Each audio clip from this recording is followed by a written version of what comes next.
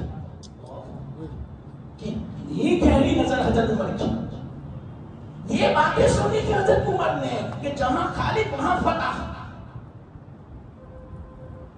دشمن کے چپکے چھڑا دیتے ہیں اور مسلمان فتح حاصل کر لیتے ہیں۔ جہاں خالد ہوتا ہے تو خالد کو مؤثر سمجھا، خالد کو یوں سمجھا کہ ان کی طاقت ہے، ان کے ہاتھ میں نفع ہے، ان کے ہاتھ میں نقصان ہے۔ اللہ کو بول رہے تھے اس بنا پر، اس اکیلی کی اصلاح کے لیے میں نے خالد کو معصوم کر دیا۔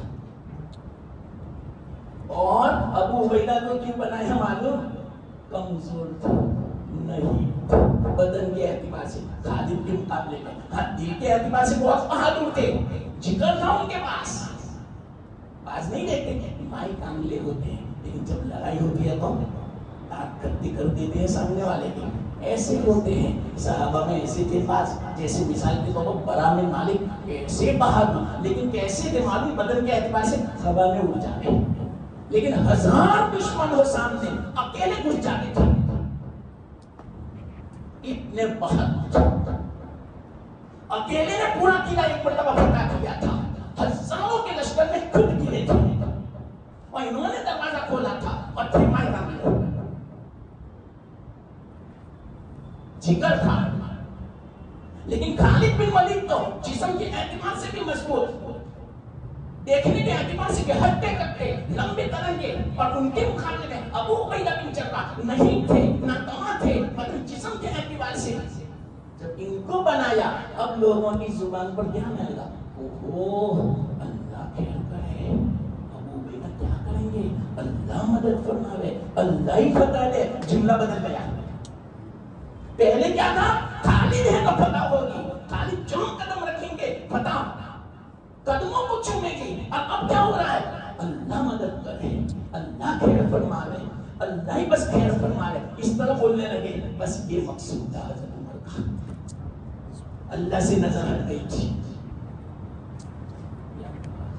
آج کل ہماری نظریں بھی دیکھو ذرا، سبق لیتے جاؤ بیچ میں، دکان پر ہے، پیسوں پر ہے، اولاد پر ہے، دنیا پر ہے، عہدوں پر ہے، منصب پر ہے، اللہ پر نظر نہیں۔ یہ میں سمجھا رہا ہوں، ہم سمجھتے ہیں کہ جب تک ہمارا خاتم نہیں آئے گا کام نہیں ہوگا، ارے کام کرنے والا اللہ ہے، کوئی نہ کوئی سبب پیدا کر دے گا۔ اور سب باتیں ہیں ہماری کمزوری کی، ہمیں بھروسہ نہیں ہے جیسا کرنا چاہیے اللہ کی یاد پر، ایسی توحید نہیں ہے ہماری، ایسا ایمان نہیں ہے، ہمارا یقین نہیں ہے۔ جو میں سمجھا رہا ہوں صراط الذین، اللہ سے دعا کرو ایسا رستہ دے یا اللہ ہمیں، جو تو نے ان کو دیا تھا، یہ رستہ تھا۔ جی ایک واقعہ آپ دیکھیں، ہاں اب سنو تو یہاں تک بات سمجھائی میں نے توحید، اس کا فائدہ کیا ہوگا؟ فائدے میں سمجھا رہا ہوں۔ دوسرا فائدہ پتا اور سننا، مختصر علمی بات ہے، بہت گہری بات ہے۔ جب دل میں توحید آئے گی، اللہ کی ذات پر یقین آئے گا، اللہ کو صحیح معنوں میں علم و قدرت میں ہر چیز میں یکتا سمجھے گا، کمال والا سمجھے گا، ہر عیب سے پاک سمجھے گا، تو ایسے کمال والے کی دل میں محبت پیدا ہو جاتی ہے، عظمت پیدا ہوتی ہے۔ جب دل میں عظمت آئے گی، محبت آئے گی، تو اب کیا ہوگا معلوم؟ تمہارے دل میں سے دنیا کی محبت نکلے گی، اپنی برائی نکلے گی۔ جب برائی نکلے گی تواضع آئے گا، دنیا کی محبت نکلے گی اللہ کی محبت آئے گی، اور دل میں اللہ ہی پر ایمان ہے، اور جو کچھ مطلب کہ ہوگا وہ یوں سمجھے گا اللہ کی طرف سے، صبر کرے گا، نعمت ملی شکر کرے گا۔ یہ سب توحید کا اثر میں بتا رہا ہوں، غور سننا، معمولی بات نہیں ہے، بڑی گہری بات ہے۔ مفسرین نے یہ بات بیان فرمائی، میری طبیعت خوش ہو گئی جب یہ یہ بات میں آپ کو 3 مجلس سے سمجھا رہا ہوں. یہ بات یہ توحید کا اثر ہے. اخلاق ہمارے بنتے توحید سے. آج ہمارا اخلاق نہیں ہے، یعنی اخلاق یعنی اللہ کے لیے سب کچھ کرنے کا. اور سننا، جیسے میں نے مثال دی، 2-3 مثالیں دی بس.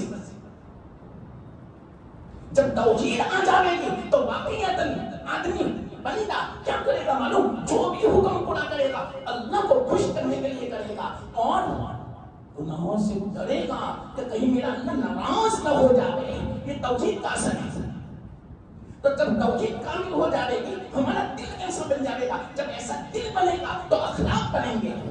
اور اخلاق کہتے ہیں دل سے تعلق رکھتا ہے. یاد رکھنا، ہاتھ کسی غریب کو 1000 روپیہ کب دے گا؟ دل میں خیال آئے گا تب. تو دل میں سخاوت ہوگی تو ہاتھ سخاوت کرے گا. بغور سننا، دل میں تواضع ہوگی تو آدمی جھکے گا، گھمنڈ نہیں کرے گا، اپنے آپ کو بڑھا نہیں سمجھے گا، دوسروں کو حقیر نہیں سمجھے گا، دوسروں کی غیبت نہیں کرے گا، لوگوں کے عیوب نہیں دیکھے گا کہ میں جو عیوب والا ہوں. یہ کس کا اثر؟ وہ دل میں جو تواضع آیا. اور تواضع کیسے آیا؟ توحید سے آیا. اللہ کا حکم ہے تواضع نہیں کرو گے میں ناراض ہو جاؤں گا. تکبر والا ایک رائے کے دانے کے برابر بھی ہوگا. جنت میں داخل نہیں کروں گا، جنت حرام ہے اس کے لیے، جہنم میں داخل کروں گا. اس کو معلوم ہے کہ توحید یہ ہے، میرا اللہ اس سے خوش ہوتا ہے. تواضع سے تو فوراً وہ تواضع اختیار کرے گا. تو یہ توحید کا اثر آیا. اخلاق، تو جتنے بھی اخلاق ہیں، دنیا کی محبت نہ ہونا یہ بہت بڑی صفت ہے، بہت بڑی خوبی ہے. اللہ کی محبت ہے. یاد رکھنا، اگر دنیا کی محبت آئے تو یہ سب جڑ ہے گناہوں کی. حب الدنیا راس کل خطیہ، دنیا کی محبت تمام خطاؤں کی جڑ ہے. دنیا کی محبت کا مطلب کیا؟ بس آخرت سے غفلت پیدا ہو جائے، اللہ سے غفلت پیدا ہو جائے، صحیح معنی میں اللہ پر ایمان نہ رہے، صحیح معنی میں توحید نہ ہوا، اللہ کو بھول جانے، موت کو بھول جانا ہے. یہ دنیا کی محبت کی بنا پر غفلت پیدا ہوتی ہے. تو جب اللہ کی محبت آئے گی، دنیا کی محبت نکلے گی، اور دنیا کی محبت جب نکلے گی تو سارے گناہوں کی جڑ ختم ہو جائے گی، اور سارے اچھائیوں کی اصل ہمارے دل میں آ جائے. یہ کس کا اثر ہوا؟ توحید کا.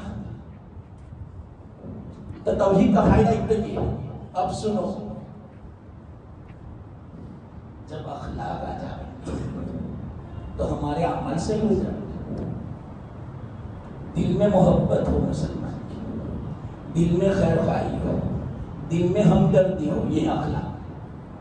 دل میں اللہ کے رسول صلی اللہ علیہ وسلم کی محبت ہو، دل میں اللہ کی محبت ہو، دل میں اللہ کے رسول صلی اللہ علیہ وسلم کی عظمت ہو، دل میں اللہ کی عظمت ہو، یہ اخلاق. اس کا اثر ظاہر میں پڑے گا. کیا پڑے گا معلوم؟ مختصر میں کہتا ہوں، وقت نہیں ہے. اللہ کے رسول صلی اللہ علیہ وسلم کی محبت جب دل میں آئے گی، توحید کا اثر، تو کیا ہوگا معلوم؟ سنتوں کو دل و جان سے قبول کرے گا، سنتوں پر عمل کرے گا، کبھی سنت کے خلاف نہیں کرے گا، کبھی اللہ کے رسول صلی اللہ علیہ وسلم کو ناراض نہیں کرے گا. جب توحید کا اثر یہ ہوگا، دل پہ اثر پڑتا ہے، اور دل ہمارا ایسا بنتا ہے اللہ جو چاہتا ہے ایسا. اللہ یہی فرماتے ہیں محمد سے محبت کرو، میں محبت کرتا ہوں. ان کی اطاعت کرو، ان کی اطاعت کرنا میری اطاعت کرنا ہے. یہ اللہ کا حکم ہے. جب توحید کامل ہوگی تو اس پر عمل ہوگا. توحید جب کامل ہوگی 5 وقت کی نماز تکبیر اولیٰ کے ساتھ پڑھے گا. توحید جب کامل ہوگی گناہوں سے بچے گا. توحید جب کامل ہوگی تو زکات صحیح معنوں میں حساب کر کے نکالے گا. توحید جب کامل ہوگی کوئی کسی کو ستائے گا نہیں. توحید جب کامل ہوگی ہر ایک کا حق ادا کرے گا. ماں باپ کا حق، اولاد کا حق، پڑوس کا حق، مسلمان کا حق، ہر چیز کا حق، خدا کا حق. جب توحید کامل ہوگی اس کا اثر سب پر پڑتا ہے، دل پہ اثر پڑتا ہے، اور دل کا اثر اعمال پر پڑتا ہے. دیکھو میں ترتیب سمجھا رہا ہوں. توحید کا فائدہ اخلاق. جب اخلاق دل میں آئیں گے اس کا اثر ظاہر میں پڑتا ہے. کیسے پڑتا ہے؟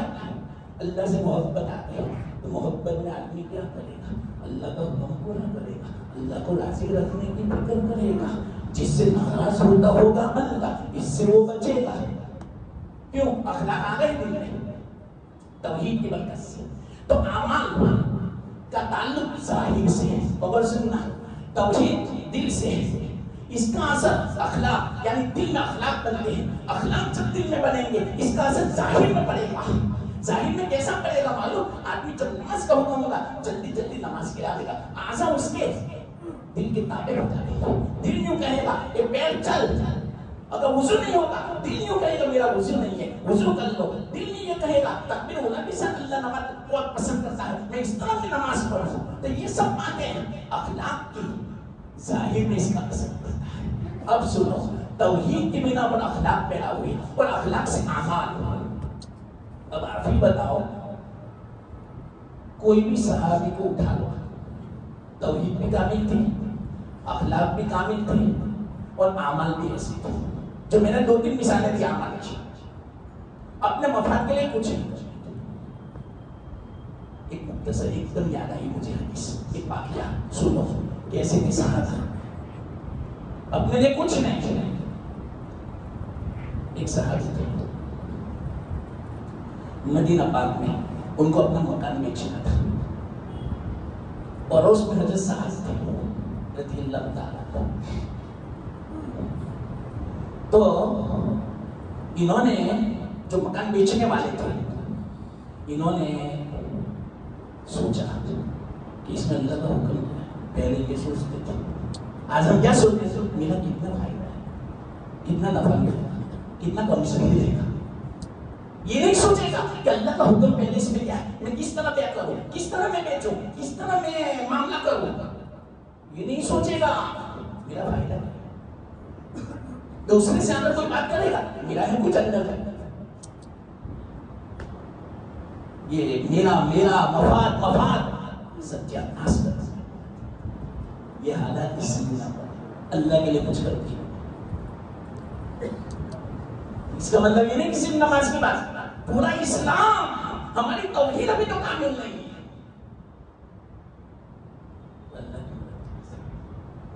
صحابہ کا تو امتحان دیا, میں نے کہا تھا آپ کو اولئک الذین امتحن اللہ قلوبہم للتقوی. یہ تو وہ لوگ ہیں اللہ نے امتحان لیا ان کے دلوں کا. ان کے دلوں میں میری محبت ہے یا نہیں, ان کے دلوں میں جذبہ ہے یا نہیں میرے لیے سب کچھ کرنے کا, قربان دے ہو جانے کا, اپنی جان بھی قربان, سب قربان, مال قربان, وطن قربان, اولاد قربان, تجارت قربان. کیا ہے ایسا جذبہ؟ ہاں, اللہ نے فرمایا امتحان میں کامیاب ہو گئے. اس کے بعد اللہ کی مدد شروع ہوئی. آج بتاؤ ہمارا امتحان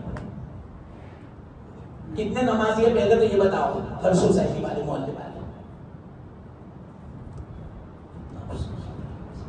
افسوس کا الفاظ نہیں بولنا میں کہتا.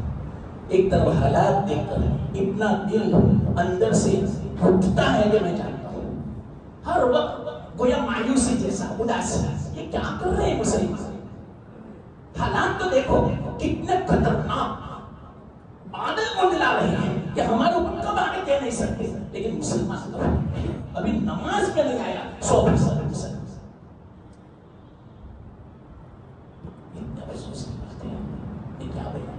مسجد کے سامنے مکان ہے گویا, دیکھیں ایسے نماز ہو رہی ہے, ان کو توفیق نہیں ہوئی کہ 10 قدم چل کے مسجد میں. کل ایک جگہ پر میں گیا تھا, گاڑی بالکل مسجد کے پاس کھڑی تھی مسلمان, تو میں مسجد جلدی پہنچا.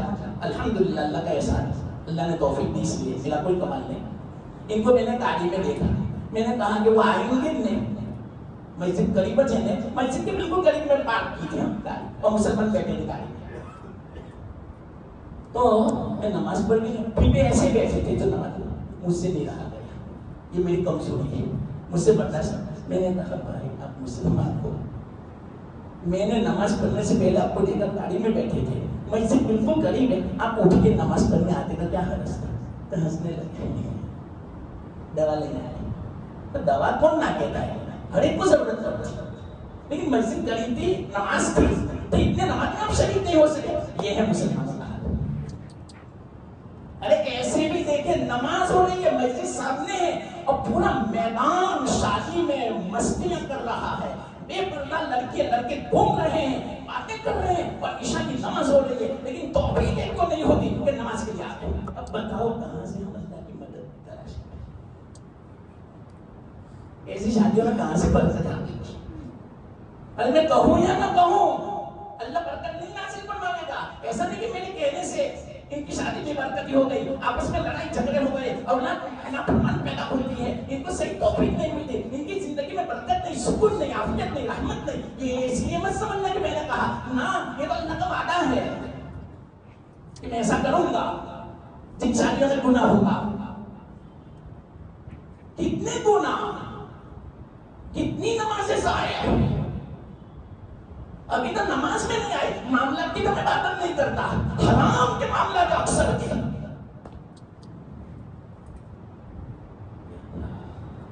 ہماری لڑکیاں دیکھو کیا گل کھلا رہی ہے, کیا میں بیان کروں, بیان بھی نہیں ہوتا مجھ سے. ہماری بچیوں کے بارے میں کتنے بے حیا ہو چکی ہے, اور ان کے بارے میں حضرات بھی اتنے بے غیرت ہو چکے ہیں, تیوس ہو چکے ہیں. خود نے ہم نے جہنم کو دعوت دی ہے. اب بتاؤ ایسے حالت میں کہاں سے اللہ کی مدد آئے؟ صحابہ کو تو کیسا پیسا تھا مصیبت میں, آزمائش میں, تب جا کے اللہ کی مدد شروع ہوئی. تب اولئک الذین امتحن اللہ, جب امتحان لیا, امتحان میں کامیاب ہوئے, اس کے بعد مدد شروع ہوئی, اس سے پہلے نہیں تھی. تب فرشتے آئے تھے. اور ہم آج کل یوں سوچتے ہیں, سمجھتے ہیں کہ اللہ کی مدد آ گئی. ارے کتنا مسلمان مرتد ہو گئے, کتنی شرکیہ باتیں ہیں ہماری زندگی میں, کتنے سنت کے خلاف ہیں ہماری زندگی میں, کتنے اللہ کا احکام کو توڑتے ہیں ہم. اپنا گھروں کو دیکھو, معاشرت دیکھو, بالکل یہود و نصارہ جیسے. اللہ بچا. ہاں تو اللہ کی مدد کب آئے گا, یہ میں سمجھا رہا ہوں. تو توحید سے اخلاق, اخلاق سے عمل. اب کیا ہوگا معلوم, اب آپ ہی بتاؤ. ہر مسلمان کہ اگر توحید کامل ہو جائے تو اس کے اخلاق بن جائیں گے. جب اخلاق بنیں گے, اعمال بنیں گے, اب آپ ہی بتاؤ وہ معاشرہ کیسا ہوگا. اب یہ بات کہاں سے چلی, اچھا ہوا مجھے یاد آیا, وہ صحابی کا واقعہ باقی ہے. صحابہ کا ماحول کیسا تھا, معاشرہ. مدینہ میں وہ صحابی کو اپنا مکان بیچنا تھا. یہاں سے بات چلی ابھی بیچنا کی. ہاں تو حضرت صاحب کے پاس مجھے مکان بیچنا ہے, اور حدیث میں ہے, شریعت کا حکم ہے کہ پہلے پڑوس کا, پہلے پڑوس کو پوچھو. ہے آج کوئی ایسا کچھ نہیں ہوتا. یہ معاشرہ اس کو بولتے ہیں. تو اللہ کی مدد آتی ہے. کیا کہا معلوم حضرت صاحب, ہاں مجھے مکان خریدنا. انہوں نے شاید کتنا مجھے یاد نہیں ہے, وہ اماؤنٹ بھول گیا میں, شاید 400 کا, 400 کچھ زیادہ کرو, زیادہ قیمت والا ہے, لیکن 400 کی میری اندر ہمت ہے, اور وہ بھی اس ہفتے سے 6 مہینے میں یا سال میں پورا کروں گا.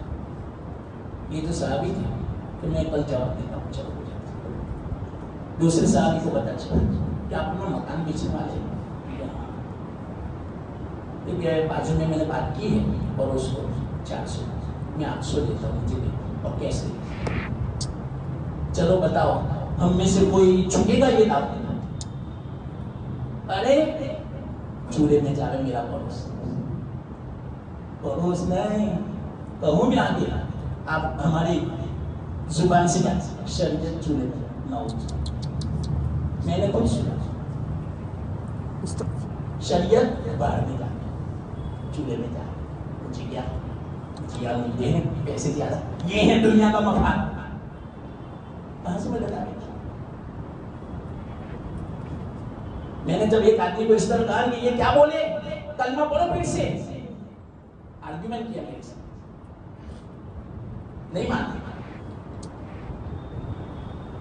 میں نے کہا کلمہ بھی پڑھو, نکاح بھی پھر سے پڑھو, جاؤ گا کیسی بات کرتے ہو, نہیں مانا, تم جانو گا. بس میں نے تو کہہ دیا. یہ حالت ہے. پڑوس کیا باہر میں جاوے, شریعت جاوے, نعوذ باللہ. وہ لفظ نہیں بولتا گجراتی کا گالی والا شریعت کو. اب سمجھ جاؤ گے کیا مطلب اس کا, میں کیا کہنا چاہتا ہوں. ہمت بھی نہیں ہوتی نقل کرنے کی مجھے. مسلمان اچھے گھرانے کی میں بات کرتا ہوں. شریعت کا حکم بیان کیا نے تو اس کو یہ کہا تھا اس نے دنیا کا نقصان ہو رہا تھا اس لیے. اور صحابہ دیکھو کیش ملتا تھا ڈبل ملتا تھا. کیا کہا کہ نا میری بات ہو گئی اس لیے میں تو ان کو ہی دوں گا. ٹھیک ہے پڑوس کا حق ہے اگرچہ وہ قسط مانگ دیں گے ہفتے سے دیں گے لیکن شریعت کا حکم ہے. یہ تھا معاشرہ. اس کو معاشرہ بولتے ہیں. ہمارا معاشرہ دیکھ بھائی بھائی کو سلا دیتے تو اس کی بات نہیں اجنبی کی بات نہیں. ارے اولاد باپوں کو سنا دیتی ہے ماؤں کو سنا دیتی ہے دھوکہ دیتی ہے. یہ مطلب اس کا بہن کو نہیں چھوڑتی. ایسے بھی واقعات میرے پاس آئے کہ بھائی نے ایسا کیا پھر ہم اللہ کی مدد کے انتظار کر رہے ہیں.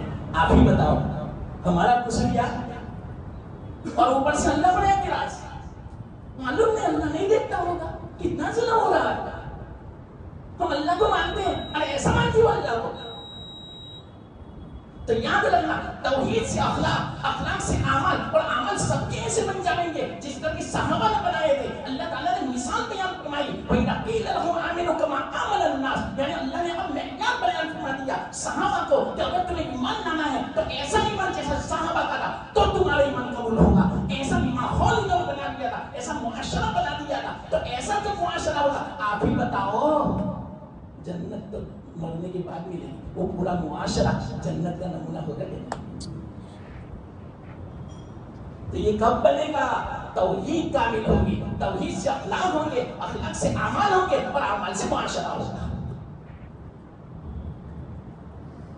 3 مجلس سے یہ بات میں سمجھانا چاہتا تھا ابھی میں نے یہ ترتیب یہ ہے رستہ. آپ یہ تو میں نے صرف ایک بات سمجھائی. اسلام میں ایک صرف یہ تھوڑی ہے. اسلام کا رستہ ہے صراط الذین. مفسرین فرماتے ہیں کون سا رستہ؟ اسلام کا رستہ. اور اسلام میں کیا ہے؟ اسلام میں سب سے پہلے چیز توحید ہے جو میں نے 3 مجلس میں سمجھایا. توحید کسے کہتے ہیں آپ سمجھے ہو تو یہ توحید آ جائے پھر فائدہ دیکھنا کیا ہوتا ہے. اللہ نے جو کہتے ہیں اللہ قبول فرمائے اور اللہ تعالی ہمیں سب